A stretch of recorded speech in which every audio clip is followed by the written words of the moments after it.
last week I had an idea and I thought I'll start recording some of my rides with Ella, as she's improved so much from literally not being rideable at all as a 5, 6, 7, 8-year-old to now really enjoying it, and I'm actually making progress in my training. So as a lot of people know, Ella is PSSM2 and K1 diagnosed, and she also had chronic bacterial infection with a high parasite burden of microfilari, possibly protozoan.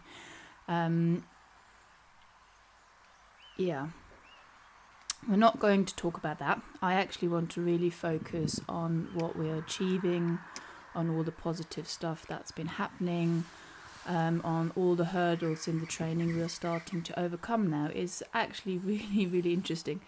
It's slow. So just starting off with the walk, and usually when I've been filmed in the past and then I look back at it, I'm usually really disappointed. And I always think, oh, it feels so good. Why does it look so bad? But this time I actually felt it looked good as well as it felt good. I'm now getting a walk where she's lengthening the body and taking the contact forward. She's relaxed, the ears are flopping, and I've built in a lot of exercises to really help her, and they're all very gentle exercises, but I'm trying to set up a good frame, a relaxed frame, a forward moving frame, but also straightness, because straightness is something she really struggled with because of all the tension, the pain in her body causing all the tension, the tight muscles. She was so incredibly crooked, and she still is in canter. I mean, it's a total car crash really, but the fact that we're now improving in the walk and the trot gives me massive hope that that will happen in the canter as well. It will take time, and it's slow, and winter notoriously is always a bad time for these type of horses, because it's cold and then the muscle get even more tight. But this is the first winter, touch wood, she's actually going. Usually by September, October, everything had to come to a halt, and who knows? Let's see what happens when the temperatures drop, but so far so good. So this exercise with the walk poles, I think is a really important one, and this is obviously not the first time she's been doing it, but she's always been really good at doing poles. She's smart, she thinks about it, and I only try and set her up straight, and the minute I'm 1 horse length straight in front of the poles, I don't do anything. I just try and sit really passive and let her sort it out, so she can do it, she can think about it. There you can see I've put my left leg on, mainly because I want her to keep on going straight and almost riding like a square at the end, so that I can keep hold of the outside rein and establish a better contact into the outside rein, and therefore get a little bit more flexion in that inside. This way it's the left hind. Now the reason why I think this is really, really good for her is because the lumbar region is notoriously really tight in horses with these type of conditions, and the psoas, the muscle of life as it's referred to, is obviously connecting from the lumbar region to the upper femur. And I think that's a muscle that's been really tight on her, and it's also the muscle that will help the diaphragm release, and the diaphragm is attached to the lungs, and the lungs are really still a major problem. As you can hear in the film, she's still got this tone, there's nothing seen on her lung. It has massively improved, but it's not gone away. So now this is very interesting for a lot of people. First of all, we managed to trot transition without stopping, without coming back at me. She can now go from walk to trot, keep the frame, and just smooth like butter move into it. She couldn't do that before. But now she's doing this with her head, and she's always done it. And when she was really sick, it was really aggressive, yanking, really angry. Whereas now it's soft, but it's obviously something she really needs to do. For whatever reason, there's massive amount of tightness and she needs to stretch it through. But I am very happy for her to do that now. If she's staying with me, if she's not running off like she used to in a panic, she's staying in the rhythm, she's swinging through her back, I'm encouraging her to do this. And you will hear every time the release is followed by blowing out, releasing the lungs, releasing the diaphragm, stretching through the lumbar region, that psoas. And then once she's done that, it stops. And I'm being really, really soft with it, like she's soft with me.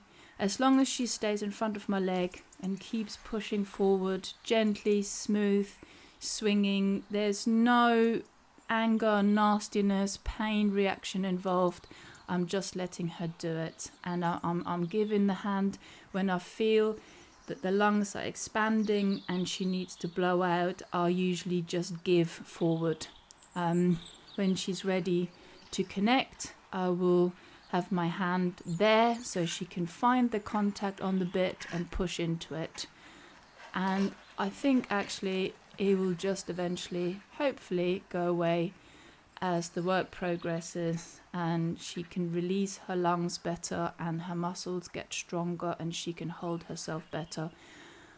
I'm not sure if this happens to other horses who are affected by that, but this is how it happens to us and this is how she deals with it. So once this release has happened, I then really encourage little bends so that we can get into the corner, we can have a little loop. And the reason why I do that is to encourage the weight on the right hind, on the inside hind, right, left. And while that is happening, I want the body to be traveling forward, both hind legs pushing equally and having a nice little bend with a straight spine. And that brings me to spinal health, because she's been so incredibly crooked. Is something I've been focusing on for the last, well, all year really, since she's been up and running in March. And in March, every time I changed the rein, you could feel her being off on the new hind leg that was, taking more of the weight. That's completely stopped now as well. So she is getting stronger and she can hold her head. This is her favorite position now. This is a position forwards, downwards, open spine, where she is strong enough to carry herself. I'm still working more on the bend on the right, keeping the outside rein strong so she can push into it and have that little bit of the bend. On the left rein, on the right rein, she was incredibly crooked, and she still is in the canter, as her right hind, when she had this massive inflammation in the gut prior to treatment, the right hind would actually foot diagonally forward to the left fore, and you can imagine how much that hip was dropping down. So the hip alignment isn't perfect, the pelvis isn't perfect. It is all work in progress, really. But again, using the poles, and I don't elevate trotting poles for the trot because I think it's too hard, especially at this stage. Now looking for straightness, looking for even push on both hind legs, and then when I turn, I really, really want to make sure, there she goes again, that I have connection to that outside shoulder and I can move her around with the outside rein and my inside leg. So she's now needs more release, and I'm allowing her to do that. She said, "This is really tight still, Mum. I need help here." And I'm like, okay, let's do it. I'd rather have her stretching when she needs to, because she's telling me she needs to, for whatever reason we don't know. But I really want to help her so that she will help me. I don't want her feeling panicking when there's an issue. Whatever it is, I always correct it forward ride it forward, and then rebalance. And once the issue is resolved, like you see here, she's happy to do that. And that way she doesn't feel like she's done wrong by. And when she doesn't have that tension, that feeling anymore, she just relaxes and lets go. So this, again, I'm using this exercise because obviously when you ride them forwards downward, there's always a real fear that the horse just goes on the forehand. And that was the case for a long time because she couldn't engage her back end at all. But now she can. It's not perfect, but it's a beginning. And by using the poles, that will help me lift the shoulder, yogaing the psoas, give relaxation in the lumbar, open up the spine, while I keep all the rhythm, all the straightness, all the energy, and building really beautiful strength. And I don't have to pull on the rein. I can just give when required and just keep my hand there so she has a contact, a place to push into. And it's working really, really beautiful. I am so happy how she's coming on. I don't know, maybe it's helping other people who have similar issues with their PSSM2 affected horses, or horses that have been recovering from Lyme's disease, chronic infections, parasite burden infections, whatever it might be. I'm trying to give hope to everyone. It's possible. We can do it.